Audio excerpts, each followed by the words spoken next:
પારસિયા વિસ્તારના ગાયત્રીનગરના common plot મુદ્દે રહીશોના રોષ વચ્ચે આજે કાઉન્સિલરો દોડી આવ્યા હતા। ગાયત્રીનગરના કોમન પ્લોટમાં છાસવારે થતા પ્રસંગોને પગલે આસપાસની સોસાયટીના રહીશો પરેશાન છે। વારંવાર રજૂઆત વચ્ચે રહીશોએ પોસ્ટર બેનર સાથે કોમન પ્લોટમાં બગીચો બનાવવાની માંગ કરી હતી। દરમિયાન રહીશોના વિરોધ વચ્ચે સ્થાનિક કાઉન્સિલર હેમિશા ઠક્કર અને જયશ્રીબેન શાહ દોડી આવ્યા હતા અને લોકોની રજૂઆત સાંભળી બગીચો બનાવવા અંગે બાહેધરી આપી હતી।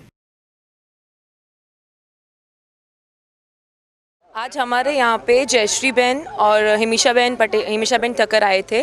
उन्होंने हमारी रज़वात सुनी है। उन्होंने हमको कहा भी है कि वो हमारा ये काम करेंगे, तो हमें उनसे पूरी उम्मीद है कि वो हमारा ये काम ज़रूर पूरा करेंगे। यहाँ पे शादियाँ होती हैं, यहाँ पे उस वजह से डीजे होता है, डीजे 10 के बाद चलता है, उसके वजह से बच्चों की पढ़ाई और बाकी लोग को बहुत तकलीफ़ होती है। यहाँ इतनी बड़ी सोसाइटी है, तो हमारी ये रज़वात है कि हम यहाँ पे उसको बंद करके यहाँ पे एक बगीचा बनवाएं, जिससे बच्चों को भी और हम सबको भी बहुत अच्छा होगा।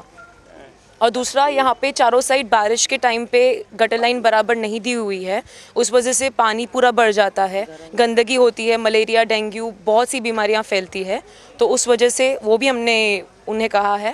ગાયત્રીનગર ગરબા ગ્રાઉન્ડ આવેલું છે। અમારા વિસ્તારના રહીશોની જે રજૂઆતો છે એ અમે આજે સાંભળી આગળ અમે આ રજૂઆતોને અમે પ્રયત્ન કરીશું કે એમની જે પણ ડિમાન્ડ છે એને અમે ફૂલફિલ કરી શકીએ। જે રહીશોની રજૂઆત છે કે ગાર્ડનમાં અહીંયા આગળ ગાર્ડન બને એના માટે અમે આગળ એની રિઝર્વેશન શેના માટેનો છે આ પ્લોટ અને એમાં શું થઈ શકે એની રજૂઆત અમે આગળ ઉપરી અધિકારીને કરીશું અને વહેલી તકે આ લોકોને જે પણ અમે સહાય કરી શકીએ એ અમે પૂરેપૂરી મદદ કરીશું એના માટે।